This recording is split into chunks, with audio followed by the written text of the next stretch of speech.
안녕하세요. 광주에서 통증의학과 의원을 운영하며 환자들을 돌보고 있는 50대 원장입니다. 20년이 훌쩍 넘는 세월 동안 수많은 환자분들을 만나왔지만 최근 저를 찾아왔던 한 남성 환자분이 유독 오랫동안 잔상에 남더군요. 본래 의사라는 직업이 사람의 몸에 난 병뿐만 아니라 마음의 응어리까지 함께 어루만져야 한다는 것이 제 오랜 소신이자 신조입니다. 그런데 그 환자분과 대화를 나누다 보니 어느새 진료실은 청진기를 대는 자리가 아니라 그분이 지나온 고단한 삶의 궤적을 털어놓는 하소연의 장이 되어버렸습니다. 살면서 그렇게 입담이 좋고 말이 많은 분은 처음 봤는데 얼마나 가슴속에 억울함과 한이 깊게 맺혔으면 처음 보는 의사인 제게 이토록 자기 인생을 남김없이 털어놓을까 싶어 씁쓸하면서도 깊은 연민이 들었습니다. 그분과 한참 이야기를 나누다 보니 요즘 사연을 소개해주는 라디오나 인터넷 방송 채널에 본인의 이야기를 보냈다는 말을 하더군요. 그 말을 듣고 우연히 관련 영상들을 찾아 들어보다가 제 가슴 한구석 깊은 곳에 묻어두었던 옛 기억이 떠올라 이렇게 오랜 이야기를 풀어내봅니다. 지금의 아내 서연이를 처음 만난 건 선배를 따라 서울의 한 전문병원 페이닥터로 들어갔을 때였습니다. 당시 저는 어머니의 등살에 밀려 주말마다 하루가 멀다 하고 설리를 보고 있었죠. 만나는 분들마다 하나같이 빼어난 미모의 지성, 훌륭한 성품까지 갖추어 어디 하나 흠잡을 데가 없었습니다. 하지만 제가 유별난 건지 이상하게도 단 한 번도 마음이 움직이지 않더군요. 부모님이 아무리 잔소리를 하고 닥달을 해도 저는 꿈쩍도 하지 않았습니다. 오죽하면 어머니께서 그냥 누구든 좋으니 형식적으로라도 결혼만 하면 안 되겠냐며 통사정을 하실 정도였습니다. 도대체 뭐가 문제니? 번듯한 직업도 있고, 번 돈도 있고, 인물이 잘생기기랬니? 성격이 모나기랬니? 그런데 왜 장가를 안 가고 속을 썩여? 엄마, 내가 장가를 못 가는 게 아니라 안 가는 거라니까. 나 지금 혼자서도 충분히 잘 살고 있어. 피 말리는 꼴 보기 싫으니까. 제발 부탁인데 아무나 데려와서 장가나 가라고 하지 마. 주말마다 반복되는 맞선 자리에 지쳐가던 즈음 저희 병원에 새로운 간호사가 들어왔습니다. 그 사람이 바로 제 아내 서연이었습니다. 서연이는 누구라도 한눈에 반할 만큼 단아하고 화사한 외모를 지녔을 뿐만 아니라 성품까지 비단결처럼 고왔습니다. 저뿐만 아니라 함께 일하던 동료 원장님까지도 서연이를 마음에 품을 정도였으니까요. 하지만 저는 워낙 낯을 가리고 소심한 편이라 쉽게 속마음을 내비치지도 감히 다가가지도 못했습니다. 마음속으로는 서연이 생각뿐이었지만 겉으로는 아무렇지 않은 척하며 속으로만 애를 태우고 발만 동동 구르던 날들의 연속이었죠. 그러던 어느 날 운명처럼 서연이와 둘이서 늦게까지 야근을 하고 퇴근하게 된 날이 있었습니다. 이때가 아니면 영영 기회가 없다 싶었던 저는 용기를 내어 서연이에게 말을 건넸고 많은 대화를 나누며 함께 병원 문을 나섰습니다. 그날 밤 저는 서연이라는 사람에 대해 참 많은 것을 알게 되었습니다. 서연이는 저보다 9살이나 어렸습니다. 그리고 자신이 처한 녹록지 않은 환경에 대해 조금도 낙담하거나 비관하지 않았으며 세상을 바라보는 긍정적인 눈빛이 참으로 맑고 예뻐 보였습니다. 병원 근처 작은 자취방에서 혼자 지내고 있던 서연이는 부모님이 계시지 않다는 사실도 담담히 털어놓았습니다. 어릴 적 아동 양육시설에서 자라 성인이 되자마자 일과 학업을 병행해야 했다고 하더군요. 중간에 학업을 포기하고 싶었던 순간도 많았지만 다행히 따뜻한 후원자분들을 만난 덕분에 무사히 간호학 공부를 마칠 수 있었고 이 병원이 그녀의 첫 직장이라고 했습니다. 그날 이후로 저희는 병원에서 마주칠 때마다 자연스럽게 깊은 대화를 나누게 되었습니다. 시간이 흐를수록 제 마음속에서 서연이가 차지하는 크기는 비할 바 없이 커져갔죠. 내가 만약 평생을 함께할 사람을 택한다면 반드시 이런 여자여야 한다는 확신이 들었습니다. 서연이에게 굳이 흠을 잡자면 보호시설 출신이라는 점 외에는 그 어떤 단점도 찾을 수 없었습니다. 병원 내에서도 친절하고 싹싹하기로 소문나 1년 넘게 최우수 친절 사사 자리를 놓치지 않을 정도였으니까요. 서연이를 향한 제 마음은 한마디로 내 삶의 유일한 사람으로 점 찍었다는 표현이 정확할 겁니다. 어느 날 퇴근길 병원 로비를 함께 나서던 순간 저는 큰 맘을 먹고 서연이에게 처음으로 단둘이 저녁 식사를 하자고 제안했습니다. 그날 수줍어하며 어쩔 줄 몰라 하던 서연이의 붉어진 얼굴을 아직도 잊을 수가 없네요. 얼마나 귀엽고 어여뻤는지 모릅니다. 서연이는 머뭇거리다가 이내 고개를 끄덕이며 저를 따라 나섰죠. 그날 저녁 식사를 계기로 급속도로 가까워진 저희는 연인이 되었고, 불과 한 달 만에 제가 정시로 프로포즈를 했습니다. 솔직히 부모님의 반대가 마음에 걸리지 않은 것은 아니었지만, 서연이의 겉모습이 아닌 그 깊고 진실한 내면을 알게 되신다면 부모님 역시 틀림없이 서연이를 사랑해 주실 거라 확신했습니다. 하지만 그것은 저의 완벽한 착각이었습니다. 부모님은 평소 누구든 좋으니 제발 결혼할 여자만 데려오라고 노래를 부르실 정도로 제 혼사를 서두르셨던 분들이었습니다. 하지만 막상 예비 신부감의 인적 사항과 배경을 듣는 순간 두 분의 태도는 차갑게 돌변하고 말았습니다. 그저 결혼만 하면 된다던 분들이 갑자기 꼬치꼬치 꼬리를 물며 따져 묻기 시작했죠. 부모가 없어? 그게 무슨 소리냐? 네. 어릴 때 부모를 잃어버리고 시설로 보내졌대요. 그래서 생부모님이 어디 계시는지, 살아는 계신지조차 모른다고 합니다. 데려와도 꼭 어디서 이런 애를 데려와. 이래서 내가 내 결혼에 이래라 저래라 관여를 안 할 수가 없는 거야. 엄마, 그게 서연 씨 잘못도 아니잖아요. 그리고 서연 씨는 지금 그 누구보다 자기 인생을 당당하고 멋지게 살아가고 있어요. 엄마도 서연 씨 몇 번 만나보시면 얼마나 진국인 사람인지 알게 되실 거예요. 근본도 근족도 없는 아이를 내가 왜 알아야 하니? 난 알고 싶지도 않다. 부모님은 서연이가 시설 출신이라는 말 한마디에 낯빛을 싹 바꾸며 냉랭해지셨습니다. 그동안 제가 알고 있던 따뜻하고 인자한 부모님의 모습이 아니었죠. 당시 저희 어머니는 고등학교에서 학생들을 가르치시는 음악 교사였고, 아버지는 국어 국문학을 전공하신 후 학술 서적을 출판하시던 분이었습니다. 남들은 저희 집안을 전형적인 선비 집안, 교육자 집안이라 부르곤 했죠. 그런 환경에서 자란 외동아들인 제게 기대가 크셨음을 모르던 바는 아니었습니다. 부모님의 입장도 머리로는 이해할 수 있었죠. 하나뿐인 자식이 결혼하겠다고 가져온 신부감이 기준에 차지 않아 속상하실 수 있다는 것도 예상했습니다. 하지만 늘 제발 결혼만 해라를 입에 달고 사셨기에 어떤 여자를 데려오든 내 선택을 존중해 주실 거라 믿었던 제 생각이 아니랬던 겁니다. 막상 보육원 출신의 아내를 눈앞에 두자 부모님은 그저 기가 막혀 혀를 차실 뿐이었습니다. 그러나 서연이의 마음을 얻은 순간부터 제 결심은 확고했습니다.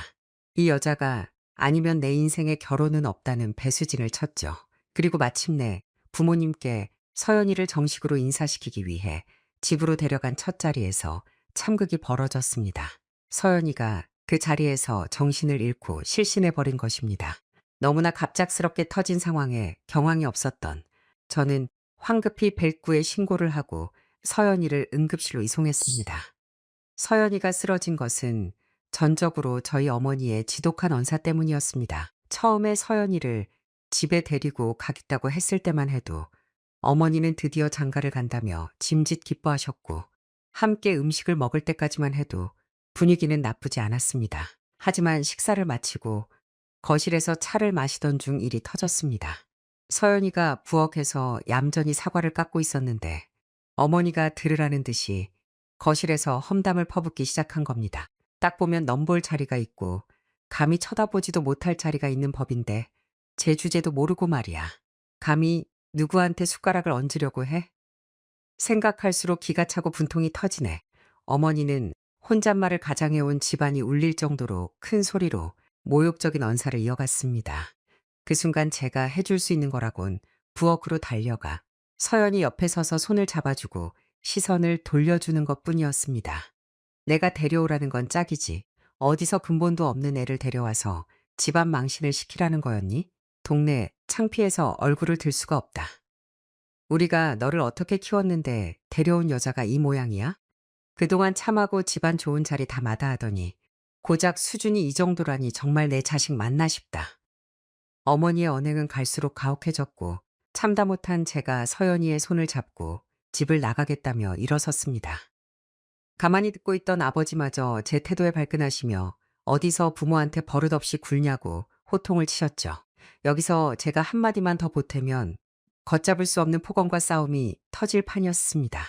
그런데 그 일촉즉발의 순간 서연이는 오히려 제게 옅은 미소를 내보이며 저를 다독여 침착하게 만들었습니다. 그러고는 예쁘게 깎은 사과 접시를 정성스레 부모님 앞에 올려놓았죠.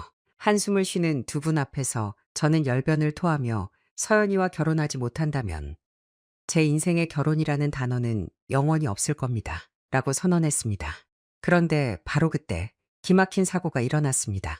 서연이가 긴장한 채 조심스럽게 포크로 사과 한 조각을 집어 입에 넣는 순간 극도의 긴장감 때문에 사과 조각이 기도로 콩 막혀버린 것입니다. 서연이의 얼굴이 순식간에 창백하게 질리더니 이내 시푸르게 변하며 그 자리에서 푹 고꾸라졌습니다. 저는 미친 듯이 응급처치를 시도했고 도착한 구급차에 서연이를 실어 병원으로 달렸습니다. 다행히 응급실에서 사과 조각을 제거해 한 고비를 넘겼지만 침대에 누워있는 서연이를 바라보는 동안 제 머릿속에는 수많은 생각이 스쳐 지나갔습니다. 비록 만난 기간은 짧았지만 누군가를 이토록 깊고 애절하게 사랑해 본 것은 내 인생에서 서연이가 처음이었습니다. 서연이가 잠시 의식을 잃고 누워있던 그 짧은 찰나에 저는 깨달았습니다. 이 여자가 없으면 내 삶은 아무런 의미가 없겠구나. 그 후로도 부모님은 한 달이 넘도록 저를 설득하려 애쓰셨습니다. 내가 그런 환경에서 자란 여자를 처음 만나봐서 착각하는 거다. 사람은 본래 나와 전혀 다른 부류에게 끌리는 법이야. 하지만 아들아, 이건 정말 아니다. 아버지, 도대체 뭐가 자꾸 아니라는 말씀이세요? 우리 집안이 어떤 집안인데 고아 출신 간호사를 며느리로 들인단 말이냐? 친구들 볼낯이 없다. 창피해서.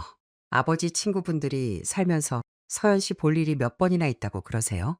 그리고 서연 씨한테 배울 점이 얼마나 많은지 아세요? 한 번이라도 편견 없이 대화해 보시면 그런 말씀은 안 나오실 겁니다. 그 힘든 환경 속에서도 이토록 밝고 바르게 자란 것만 봐도 얼마나 훌륭한 사람인지 모르시겠어요? 제가 아무리 끈질기게 설득해도 부모님의 벽은 견고했습니다. 부모님의 극심한 반대 때문에 저와 서연이는 아무런 죄도 지지 않았으면서 마치 죄인처럼 숨죽여 지내야 했고, 결국 서연이는 성희롱성 소문과 압박을 견디지 못하고 병원마저 그만두게 되었습니다. 가슴이 찢어지듯 아팠던 저는 서연이에게 조심스럽게 제안을 건넸습니다. 서연아, 내가 너를 위해 뭘 할 수 있을까 고민을 참 많이 했어. 내가 끝까지 너를 책임질 수 있다는 걸 증명하고 싶어. 우리 결혼식은 나중에 올리더라도 혼인신고부터 먼저 하면 어떨까? 혼인신고요. 글쎄요, 그게 정말 옳은 답일지는 잘 모르겠어요. 제게 생각할 시간을 조금만 주세요. 선뜻 찬성해 줄 줄 알았던 서연이가 뜸을 들이자 초조함과 불안감이 몰려왔었습니다. 나는 서연이를 위해서라면 뭐든 할 각오가 되어 있었지만 서연이는 오히려 나를 말렸습니다. 나 때문에 선생님이 부모님 가슴에 대못을 박는 일은 절대 하게 할 수 없어요. 제가 부모님 마음을 돌릴 테니 조금만 기다려 주세요. 그렇게 단단히 닫혀있던 부모님의 마음이 거짓말처럼 단 한 번의 사건으로 풀어지는 일이 일어났습니다. 바로 아버지의 환갑 잔칫날이었습니다.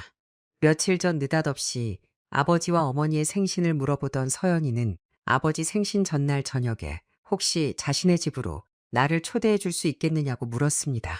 평소 생신 때면 집에서 소소하게 식사나 하고 말던 터라 저는 서연이를 믿고 아버지 생신 전날 밤 서연이를 몰래 제 방으로 들였습니다. 서연이는 밤새 제 방에 숨어 있다가 부모님이 깊이 잠든 정적을 깨고 일은 새벽 조용히 부엌으로 나갔습니다. 부모님이 깨실까봐 제가 부엌 어귀에서 안절부절 못하며 망을 보는 동안 서연이는 아버지를 위한 생신상을 정성껏 차려내기 시작했습니다. 망을 보는 내내 과연 이런다고 부모님 마음이 돌아서실까 하는 의구심이 든 것도 사실이었습니다. 그런데 주일 아침 준비를 하러 부엌으로 나오신 어머니가 식탁 위에 차려진 진수성찬을 보시고는 그만 하고 기겁을 하셨습니다. 정갈하게 차려진 갈비찜과 정성스러운 미역국, 각종 전과 나물들이 정갈하게 놓여 있었죠. 식탁 앞에 서 있는 저와 서연이를 보며 어머니는 너희들이 이걸 다 만든 거냐 물으셨고 저는 어머니의 입꼬리에 옅은 미소가 번지는 것을 똑똑히 보았습니다. 어머니, 제가 한 게 아니라 서연 씨가 밤새 한잠도 못 자고 새벽부터 일어나서 혼자 준비한 거예요. 뒤늦게 나온 아버지 역시 휘황찬란한 생신상을 보시고는 입을 다물지 못하셨습니다. 어머니는 음식 맛을 보시더니 출장 뷔페나 출장 요리사를 부른 것 아니냐며 믿기지 않아 하셨죠. 절대 아니라며 장보기부터 조리까지 서연이 혼자 힘으로 해낸 것이라고 말씀드렸습니다. 알고 보니 서연이는 요리면 요리, 살림이면 살림, 손재주까지 뛰어난 다재다능한 사람이었습니다. 그날 아버지는 기분이 무척 좋아지셔서 생전 처음으로 지인들과 친구분들을 집으로 초대해 서연이가 차린 음식을 대접하며 은근히 며느리 자랑을 하셨습니다. 정갈하고 깊은 음식 맛은 어르신들의 입맛을 단번에 사로잡기에 충분했죠. 어머니 역시 설거지를 하는 서연이의 등 뒤에서 대견하다며 기특해 하셨습니다. 서연이의 정성은 음식에서 끝나지 않았습니다. 아버지를 위한 특별한 축가 이벤트까지 준비되어 있었죠. 아버님 많이 부족하지만 제가 축가 한 곡 불러드려도 될까요? 어허, 어디 우리 며느리 노래 실력 좀 들어볼까? 서연이가 고운 목소리로 부른 옛 가요는 좌중의 앵콜을 이끌어내기에 충분했습니다. 서연이가 그렇게 노래를 잘 부르는 줄 저 역시 처음 알았습니다. 어르신들의 흥을 돋우며 아버지에게 평생 잊지 못할 최고의 생일을 선물해준 서연이의 모습에 미안함과 고마움이 동시에 밀려와 가슴이 뭉클했습니다. 자신을 문전박대한 시부모를 위해 자식인 나보다 더 정성을 다해 노력해준 서연이가 더없이 사랑스러웠습니다. 그날 이후 부모님은 서연이를 친딸처럼 아껴주셨고 과거 자신들이 했던 모진 언사에 대해 진심으로 사과하셨습니다. 서연이는 오히려 제가 어릴 적 부모 없이 자라 부족함이 많아 죄송하다며 부모님께 고개를 숙였죠. 아가, 내가 그렇게 말하면 우리가 너무 부끄럽구나. 잘 알지도 못하면서 너를 박대한 게 참으로 미안하다. 생일이 지난 지가 언제인데 내 친구들은 아직도 우리 며느리 노래 다시 듣고 싶다고 자꾸 놀러 오겠다는 걸 내가 말리느라 애먹고 있단다. 맞아요. 어딜 가든 며느리 칭찬하느라 동네가 시끄러워요. 아닙니다, 아버님, 어머님. 앞으로 제가 더 효도하고 잘하겠습니다. 결혼 후 서연이는 늘 곱고 한결같은 사람이었습니다. 부모님의 마음을 완전히 사로잡았고 결혼한 뒤에는 매일 시댁에 안부 전화를 드리며 친딸보다 더 살갑게 부모님을 챙겼습니다. 여보, 힘들지 않아? 오늘도 우리 엄마 만나고 왔다며. 내가 힘들 게 뭐 있어요. 난 어머니랑 데이트하는 거 너무 좋아요. 오늘은 백화점 가서 쇼핑하다가 어머니 친구분들 만났는데 우리 어머니가 제일 고우시더라고요. 내가 얼마나 뿌듯했는지 몰라요. 서연이는 참으로 완벽한 현모양처였습니다. 결혼 후 저는 서연이가 기다리는 집으로 일찍 들어가고 싶어 병원에 웬만한 회식도 마다하고 집으로 달려가곤 했습니다.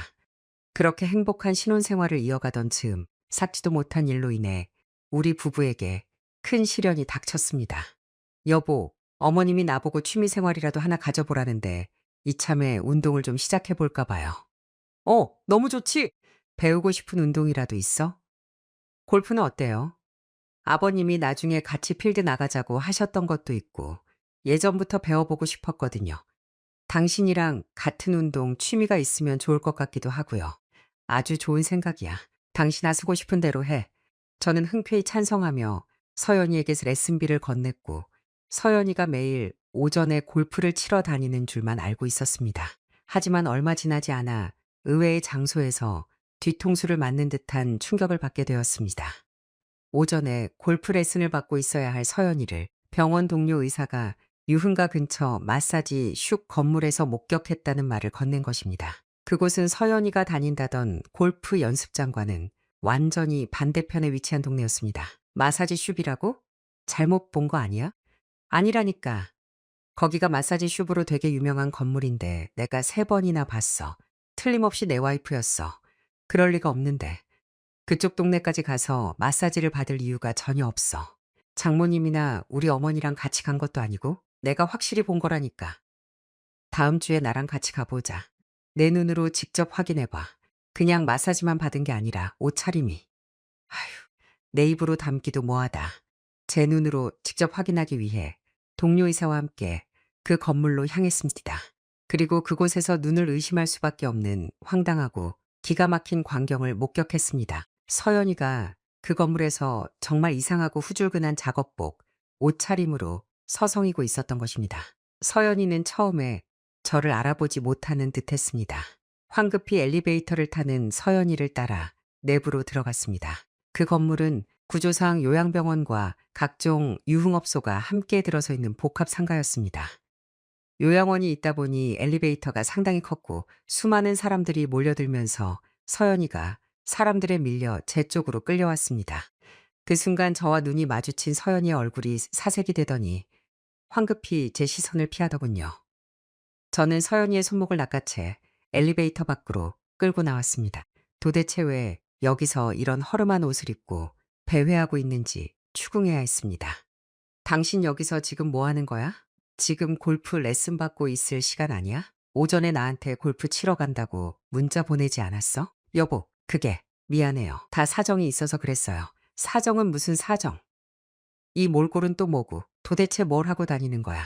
서연이는 입을 떼든 말든 망설이더니 이내 조심스럽게 고백했습니다. 사실은 여기 요양병원 병동에서 청소 일을 하고 있어요. 이제 겨우 2주 정도 됐어요. 청소? 당신이 청소 일을 왜 해? 내가 용돈을 적게 줘. 우리가 돈이 없어? 도대체 이러는 이유가 뭐야? 알고 보니 서연이는 골프 레슨을 받는다는 핑계로 거짓말을 하고 요양병원 병동에서 청소 아르바이트를 하고 있었던 것입니다. 도저히 이해할 수 없는 행동에 너무나 당황스럽고 화가 난 나머지 저희는 결혼 1년 만에 처음으로 대거리를 하며 다퉜습니다. 아무 말 없이 고개를 숙인 서연이에게 저는 화를 쏟아낼 뿐이었습니다.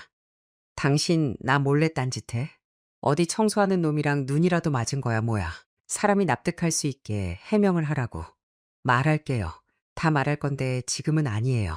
딱 일주일만 더 여기서 일하고 나서 다 말씀드릴게요. 정말이에요? 제 마음엔 당신밖에 없어요. 서연이는 끝까지 왜 청소를 하고 있는지 이유를 밝히지 않으려 했습니다. 시간이 지날수록 의구심은 깊어졌고 그 사건 이후 제 아내는 서연이를 믿지 못하는 이상한 병이 생겨나고 말았습니다. 결국 입에도 대지 않던 술에 의지하며 괴로운 날들을 보냈죠. 제가 폐인처럼 망가져가는 모습을 보자 결국 서연이가 입을 열었습니다.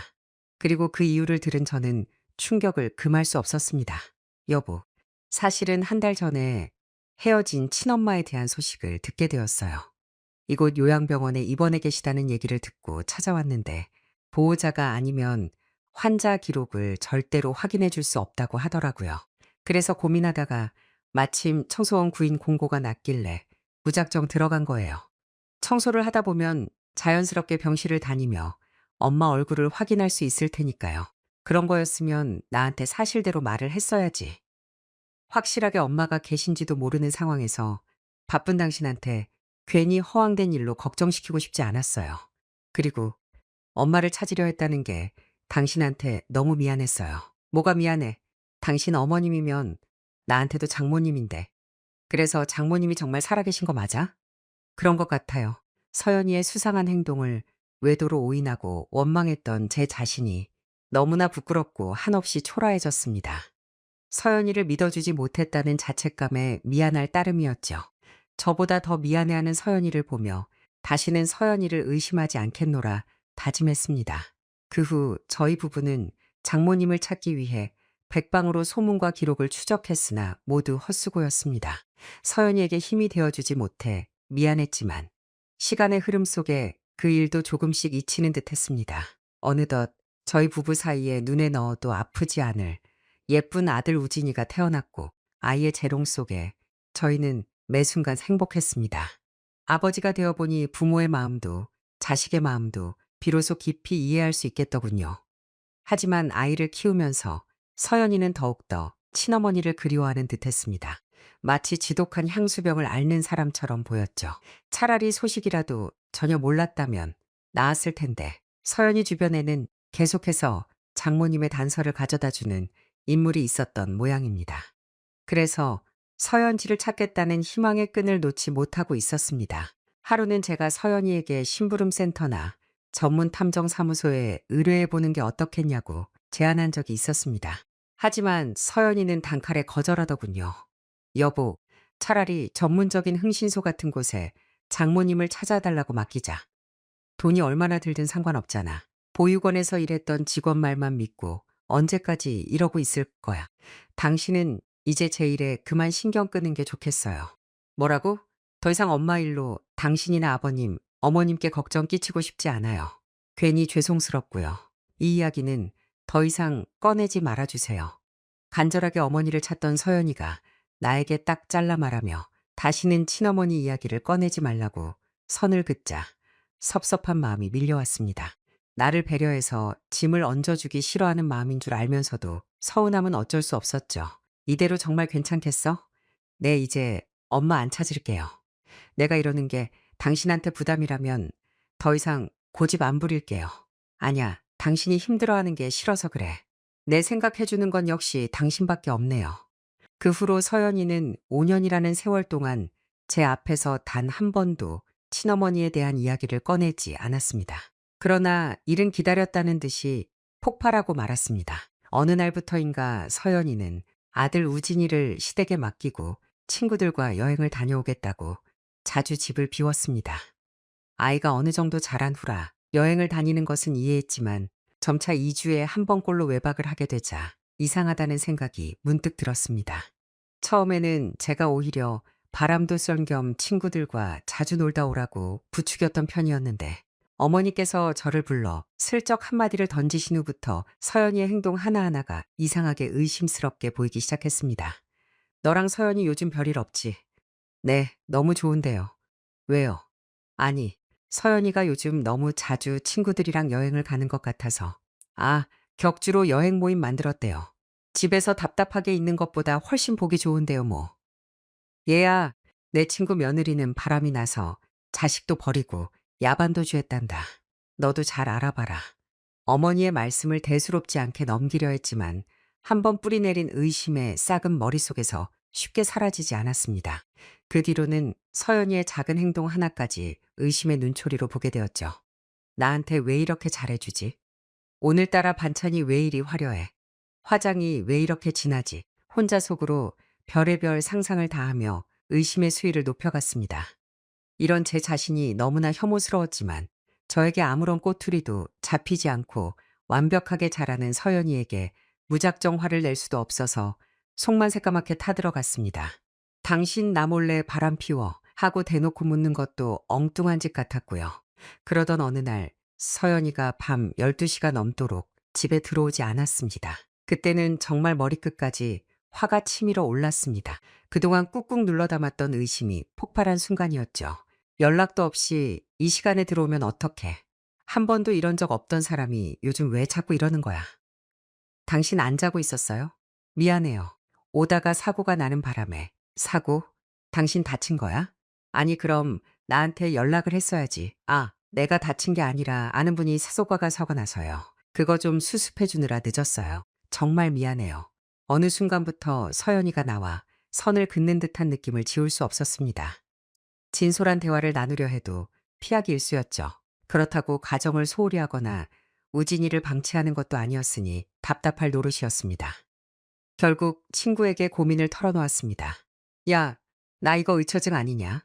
이 처증은 무슨... 너는 의처증 축에도 못 들어. 그냥 부부 사이에 흔히 오는 권태기야. 부부 사이에 무슨 권태기. 재수 씨가 워낙 완벽하니까 내가 질린 걸 수도 있고. 그래서 괜히 꼬투리 잡으려고 눈에 불을 켜는 거 아니냐?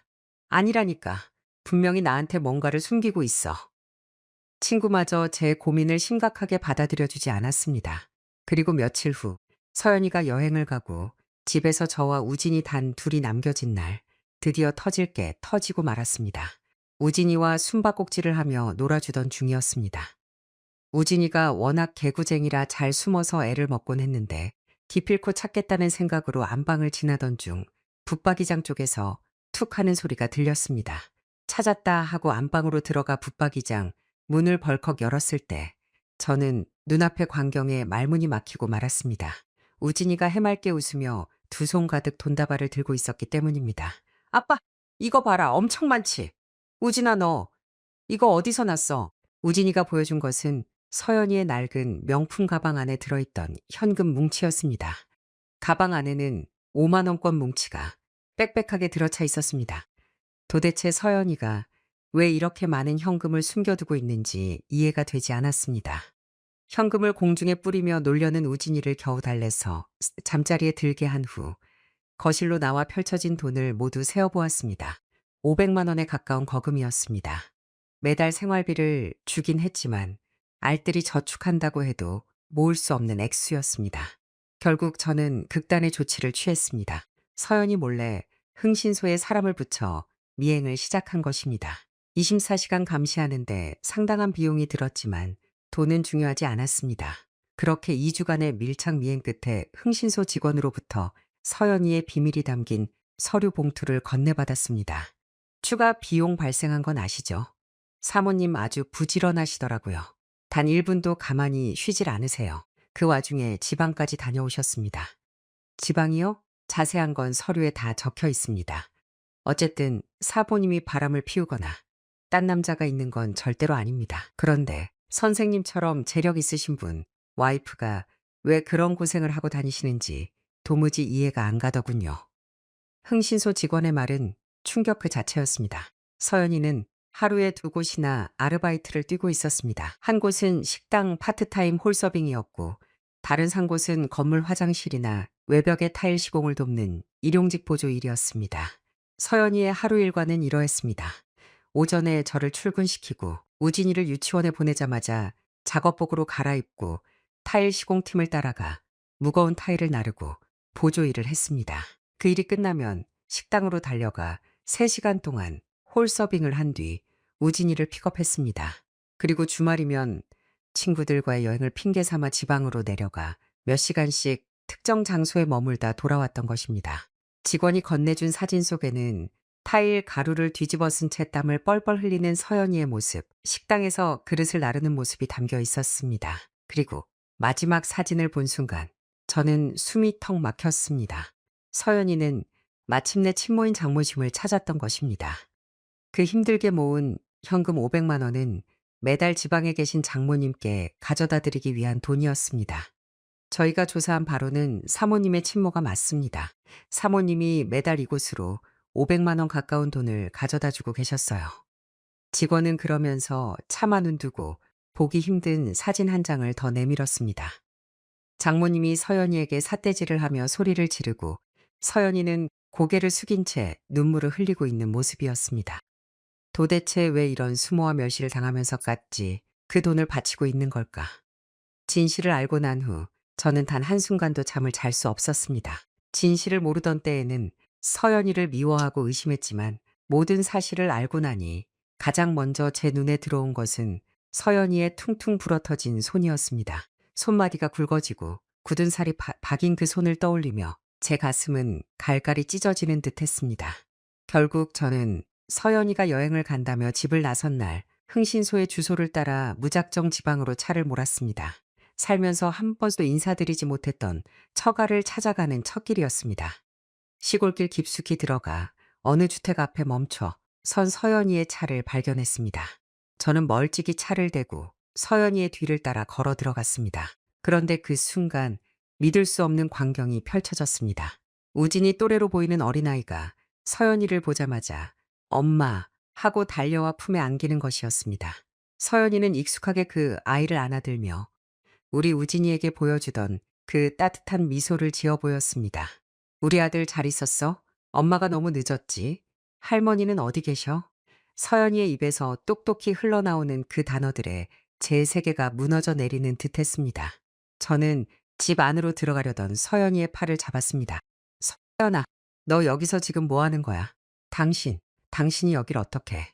그 순간 마당 안쪽에서 10명이 넘는 아이들이 쏟아져 나와 서연이를 향해 엄마, 엄마 왔다 하고 외치며 몰려들었습니다. 도대체 이 상황을 어떻게 받아들여야 할지 혼란스러워 멍하니 서 있는데 저 멀리서 사진 속에서 서연이에게 화를 내던 장모님이 걸어 나오셨습니다.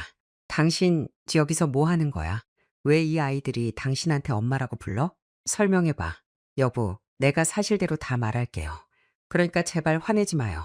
내가 지금 화가 안 나게 생겼어? 당신한테 나는 도대체 뭐야?